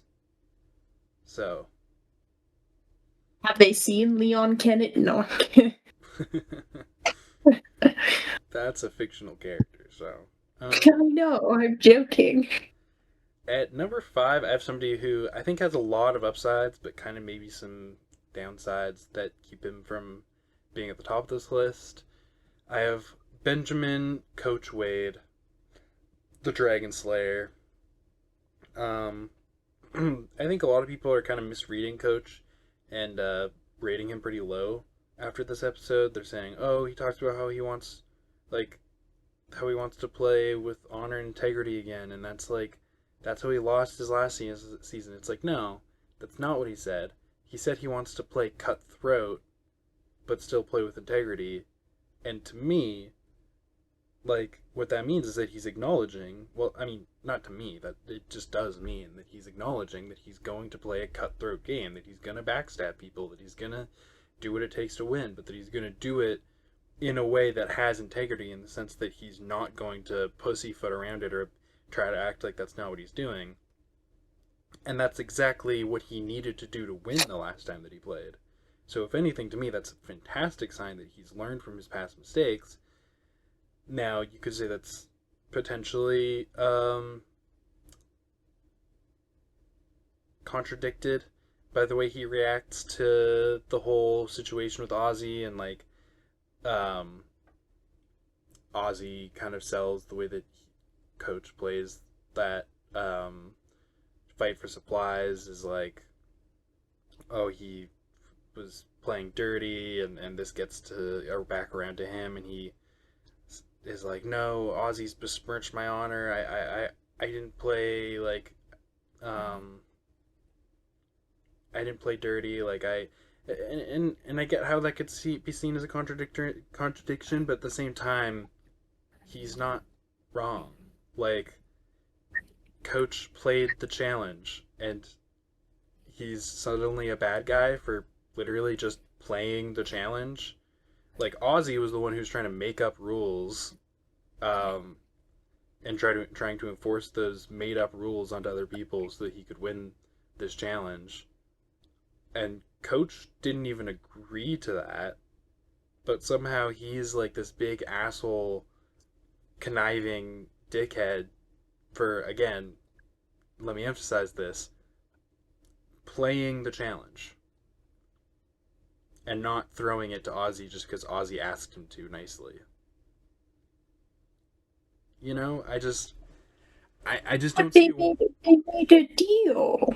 Yeah, Why would Coach do that? they made a deal that Coach, by the way, didn't even respond to. He didn't even agree to this deal. It's just kind of immature of Ozzy. Yeah, I just don't see a world where like that's supposed to be portrayed negatively for Coach, and yet I do see a lot of people online kind of reacting that way, like, oh, he did it again. He played conniving and then tried to act like he wasn't. It's like, but he wasn't. He was playing the challenge. Like, he was literally just doing what the challenge said you were supposed to do, and Ozzy asked him nicely to not play the challenge, and he didn't respond. You know? It's just such a dumb thing to me, if I'm being completely honest. And that doesn't make me feel any lower on Coach at all. It really is just the fact that he does not really take it poorly when it comes back around to him, and that's kind of noticed. Like, it's kind of like, oh, Coach is like really taking this more to heart than I thought he would. That does feel like some kind of negative content for Coach, but at the same time, you have to expect a certain amount of that from Coach, no matter what. And I just feel like, all in all, he got a lot of content. He was a major focal point. We get to hear how he's going to play things differently, and I think it's kind of the perfect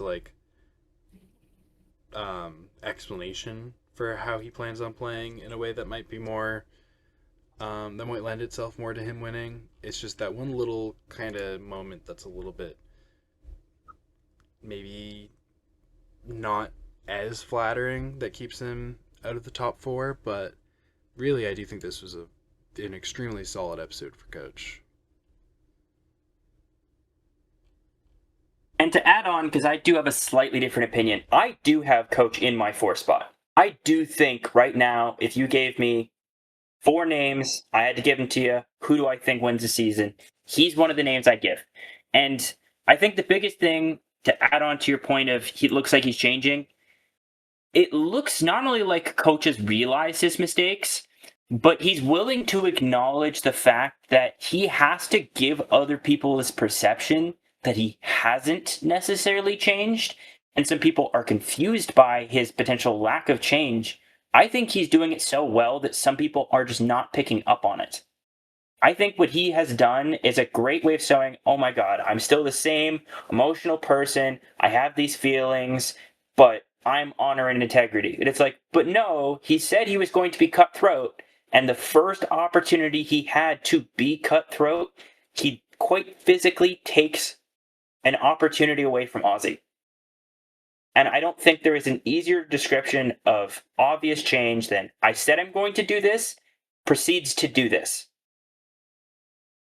So I think that there's a ton of positive for Coach, and the only negative is a potential perception that was given back to him by, one of his tribe mates. But then Mike himself in confession says, hey, by the way, I didn't think it was a negative thing. I just wanted to make sure he was aware how this one other player thought of him. I wasn't saying that Mike was put off by Coach doing that to Ozzy, but he was definitely put off by Coach's reaction to hearing about it. Yeah, and I think that's a positive in itself, because if Mike was like, oh no, he might do this to me, but it's like, okay, this happened, that's not the story that I was given originally, but at the end of the day, you also are used to Coach being a certain way. You hear his story and you'll go, okay, he's my tribe mate, I'll believe it. I think there's a part of him that wanted to believe that Coach was a little different than what you expected on, you saw on TV, you heard him say something different, and you just expected the stories to not line up. So I almost think that's a good thing in itself, because, again, he can create this misperception that he's trying to be the honor integrity guy again, and he didn't, and people see through it. Except, Coach, I think it's going to work.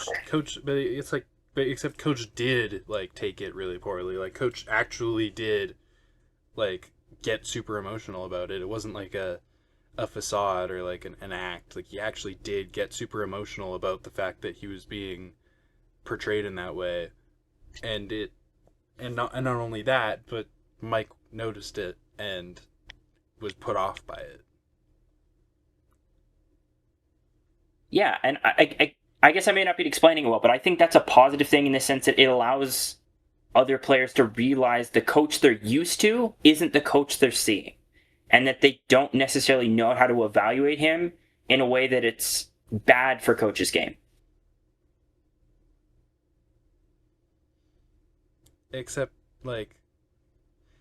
getting overly emotional because somebody insinuated that you might have maybe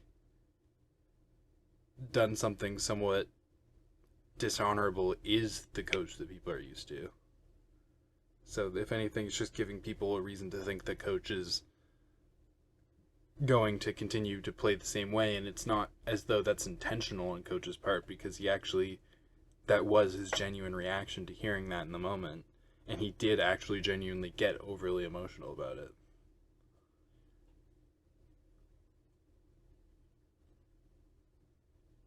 So I guess you're not explaining this well, but what I mean in summary is I think the way that people reacted to it in Mike's case especially, it puts coach's game, how he wants to play, and the perception and what they're used to seeing in three different categories that, because of all of the differences, can allow coach to play the third way that he wants to now, and it be because people think he's going to play one of two ways that it works out.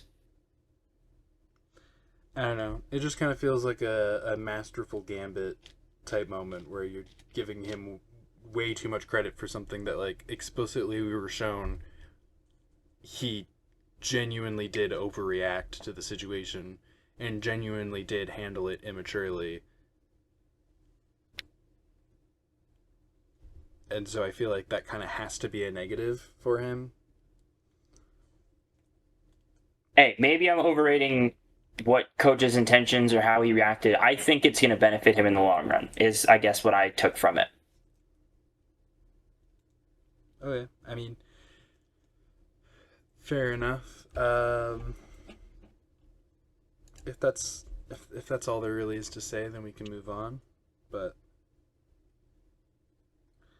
and talk about my number 4 player. Another player I'm very surprised is as high as they are, but I actually have the man, the myth, the legend, RIZGOD, Riz God Baby. Quite frankly, first half of the episode or so, I wasn't feeling great about Rizzo, but the fact that he was able to win over Colby is just such a massive positive for him. It's like kind of unbelievable how, like, from an, I don't know, just from an edit perspective, that feels like such a massive plus for Rizzo. You know, it's just the fact that, like, he's coming into the season, everybody knows, like, okay, the only thing that anybody here is aware of when it comes to Rizzo is that he calls himself the Riz God. And immediately they're all like, we don't like this guy. I don't think I'm going to want to work with him. And yet he wins over Colby, of all people. The person who was most put off by him initially is like, you know what, this Rizzo kid's actually solid. You know, I like this guy. I want to be there for him. And it ties into, like, kind of emotional content for Rizzo as well. It's just such overwhelmingly positive content for Rizzo that he had to land in this top 4 for me. I don't really have anything negative to say about Rizzo this episode, aside from, I guess you could say, 2 confessionals isn't great necessarily, but that overwhelmingly positive content that he does get, to me, completely just overshadows the fact that, sure, he didn't get a ton of confessionals. And to speak to that even further, not only does he not get a ton of confessionals, and sure, a lot of the content centered around him is positive, but you also typically find a lot of winners, not all the time is all the content about them being narrated by them. You do need a bit of moments where people are narrating content about another player, talking about why they're so great, or why they did this to win them over, or what move they made, why they're potentially important character. And I feel like that scene with Coach is potentially a moment we can look at and go, okay, they're potentially setting this up down the road to see why that was an important relationship, or why it was an important moment, or why Rizzo was an important character. Because although he did only get 2 confessionals, there was a significant amount of content from other people talking about Rizzo. And especially someone potentially as important as Colby. So when one of the more important characters of the tribe, of an episode, and potentially of a season starts their game off by saying, you know what, I judged this guy too quickly, he seems like a good kid, they have an emotional moment, and someone's dictating and narrating another player's game in a very positive fashion very early on, I see that as a potentially very good sign that Rizzo's at least an important character who's set up to be maybe a winner, maybe one of the, early, online favorites that gets cut short because he gets, someone makes a good move against him. There's some kind of setup that I could potentially see coming from this. maybe we do see the Riz God take out Suri with his shot in the dark, and maybe it actually ends up being an iconic moment that we all cheer for.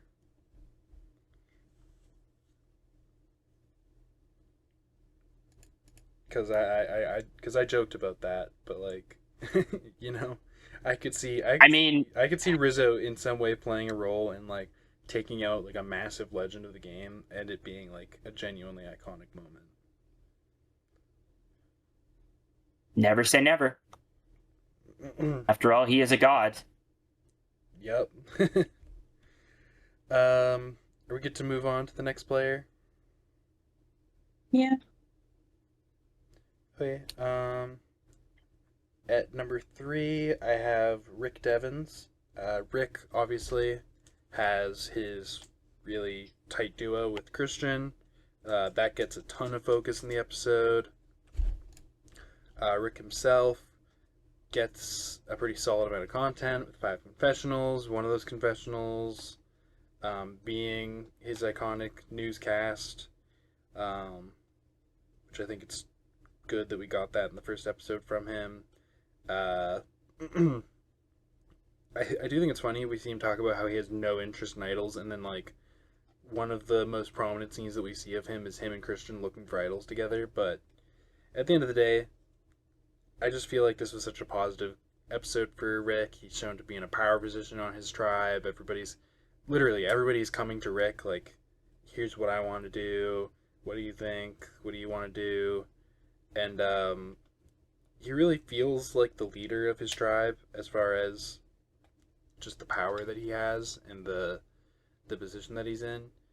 And to see that for Rick Devens when like a lot of people I think would have expected him to come into the season as a big target who people would be wary of. I just think is great for Rick's overall edit and just overall odds of winning the game.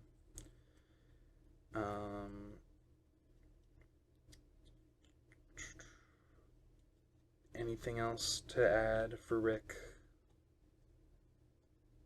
Dun dun dun dun dun dun. Rick Devens drops into Survivor 50 with an iconic partner and is part of a trio. Will he go very far in the game? I think odds are in favor he does. Back to you.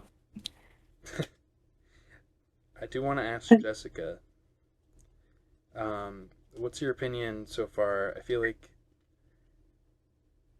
do you feel okay? When we were watching Survivor 49, you said that the Alex and Jake bromance felt inauthentic. It felt performative. It wasn't the good, authentic Survivor Yowie that you were wanting. What do you think about Christian and Rick? Do you feel like that's a little bit more authentic, a little bit more what you're looking for in a bromance? I was going to say I don't remember anything about what happened with Rick Devens. Oh, really? Okay. I'm sorry. Well, never mind then. I'll update you next episode about my feelings in relation to the Survivor Yowie. Okay. Moving on then to number 2, where I have Colby Donaldson. And Colby was a really big focus this episode, and honestly, like, he was one of the biggest surprises for me and how much I actually enjoyed having him on the season. I kind of felt like, do we really need another season of Colby? But, old, 50-year-old Colby is, honestly, maybe one of my favorite iterations of Colby. It's a little early to say, but I think this episode really showed like his open-mindedness. He kind of has some not nice words to say about Rizzo. He just comes straight out of the gate like this guy's annoying. But we see him change his mind and go, you know what? Like, this Rizzo guy, he's the same age I was when I played on my first season, and he's probably he might seem a little bit dumb, maybe a little bit annoying, but I was probably the same way when I was 25. Like, this is a good kid. I want to be there for him.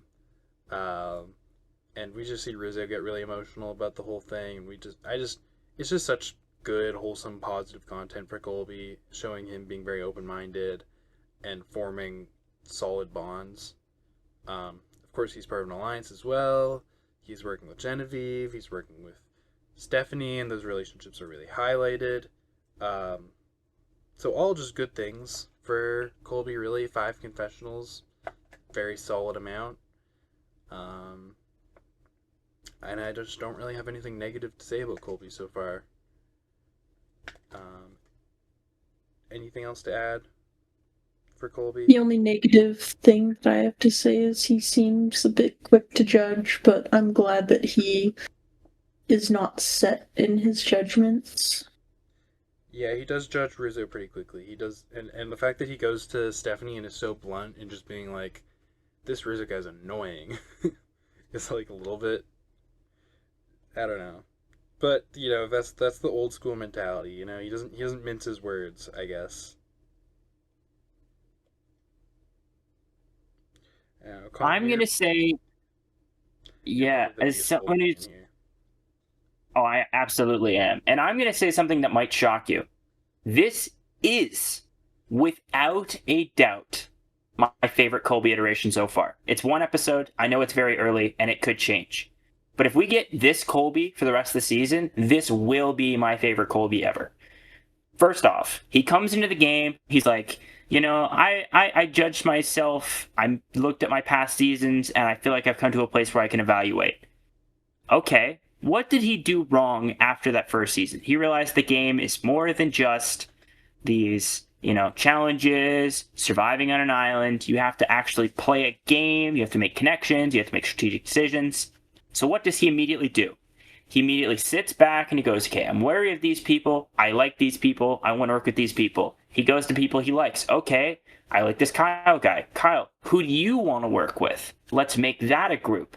And it shows the strategic level of thinking that I don't think I could have imagined Colby doing 5 years ago, 10 years ago, 15 years ago.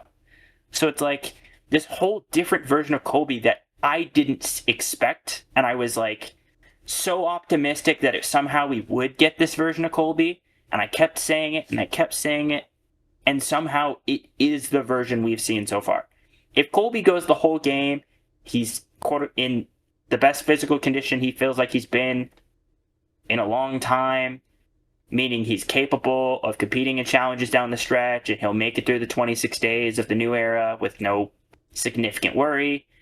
If he makes the strategic connections and continues to develop alliances, develop bonds, can make great gameplay moves, man, Colby could genuinely win Survivor. And I'd be all for it, honestly. If he really does evolve that much as a player, I think it would be definitely pretty cool to see.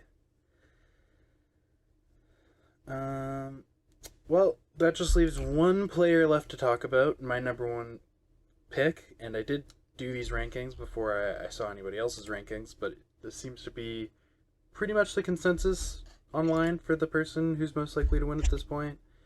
I have probably the player I was most excited to see going into the season as well, Dr. Christian Hibiki. Christian, again, he's part of that bromance with Rick that's just really wholesome and really heavily highlighted in the episode. He's in a fantastic position on his tribe, gets a good amount of content. We see him start a fire with everyone's glasses, which is just peak Christian content. We see him immediately get emotional content about his newborn son, which, again, great, solid content. We see, again, like I said, that duo with Rick Devens, super heavily highlighted. Christian gets his narration about that. He compares them to Captain Kirk and Spock, which, if I'm getting that correct, there's just that classic nerdy Christian that we all know and love. And then the last thing I want to really highlight about Christian is that he's not super heavily going, this person needs to go home, it needs to be this person. We just see him really drill in the fact that he wants this vote to be unanimous, whatever happens. And we as an audience kind of know that that means that has to be Jenna. But we don't see Christian go, I want Jenna gone. Jenna needs to go home. Let's do Jenna. We see him instead of putting out a specific name, just saying, here's the goal that I want to accomplish with this vote. Whoever we need to vote out to accomplish that goal, that is what I want to do. And I think that is a fantastic way to approach playing the game. And it works out really well for him. They take out Jenna. It is a unanimous vote. And Christian gets exactly what he wants. So I think that is just the bow on top of a phenomenal episode for Christian. The episode might have almost been too good for Christian in the sense that it's almost giving more so like this is a guy who's going to go super far and then get sniped at the last second. And I mean, really, David versus Goliath Christian vibes. But man, I'm just one of the things that I was most happy with coming out of this episode was truly just how good of an episode it was for Christian. And I'm super excited to see what the rest of the season has in store for us with him. Yeah, I'm definitely excited to see Christian play this season, see what he can do. I'm sad that you missed the Christian and Rick Devens Yowie because that was like one of the highlights of the episode for me. Yeah, I know. Connor, do you have anything to say about Christian before we wrap up the episode?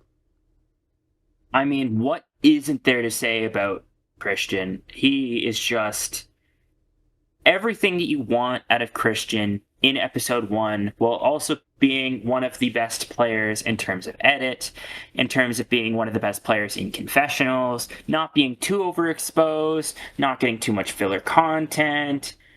I mean, the world where Christian wins looks way too bright right now, and I almost hope for our sake next episode he looks a little underexposed, not to a point where it's concerning, but to a point where it's like he maybe gets like 3 or 4 confessionals, he's kind of just there, but he gets some good content.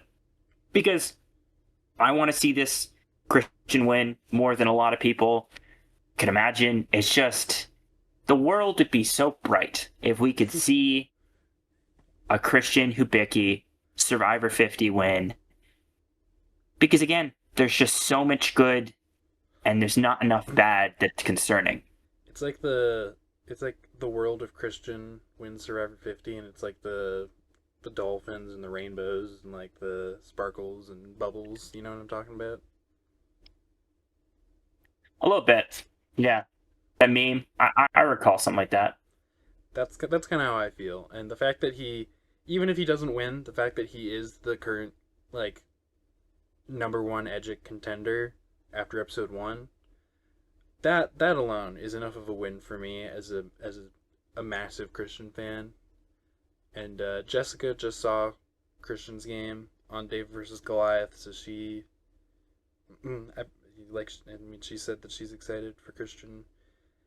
I just think Christian is the one person who absolutely, all 3 of us I think can agree, if he were to win, it would be an incredible outcome. So he's definitely the main person I'm cheering for now, and the fact that I can put him at number 1 on my list and not at all feel like I'm doing it out of bias or like I'm crazy for doing it.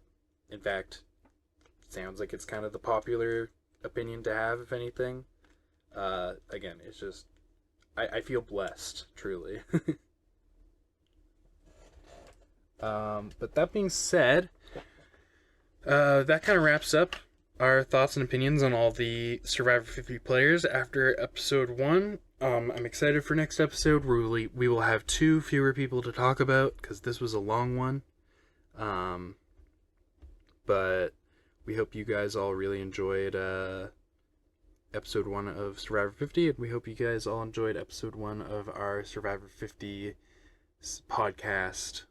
Before we go, do either of you have anything to say to wrap things up? Nope. Not really. Okay, well, leave a like, subscribe, and comment any thoughts that you have on the episode or on our commentary. That being said, the pod has spoken.